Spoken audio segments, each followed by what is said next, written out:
Kidney racket కేసులో 5గురిలో 2ని అదుపులోకి తీసుకున్నట్లు గుంటూరు పశ్చిమ డీఎస్పీ మహేష్ తెలిపారు. నగరపాలెం పోలీస్ స్టేషన్లో బాధితుడి ఫిర్యాదు మేరకు 5గురిని నిందితులుగా చేర్చినట్లు చెప్పారు. ఇక నిందితులను రిమాండ్కు తరలించినట్టు వెల్లడించారు. మిగిలిన 3 నిందితుల కోసం గాలిస్తున్నట్లు డీఎస్పీ మహేష్ తెలియజేశారు. నిమ్మకాయల సుబ్రహ్మణ్యం తండ్రి రాంబాబు, ఇతని వయసు 33 సంవత్సరాలు, కృష్ణా జిల్లా వాసి, బంటుమిల్లి మండలం, నరసప్ప చెరువు విలేజ్.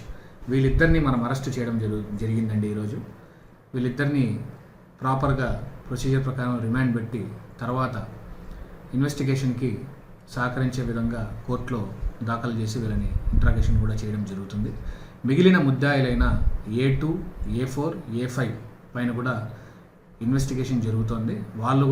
వాళ్ళని పట్టుకోవడానికి కూడా పార్టీలు తిరుగుతున్నాయి. అంటే ఎవరెవరి పాత్ర ఎంత అనే దాన్ని బట్టి నెక్స్ట్ అరెస్టులు కూడా ఖచ్చితంగా చేసి ఈ కేసులో పురోగతి తీసుకొచ్చి ఈ కేసుని ఎంత త్వరగా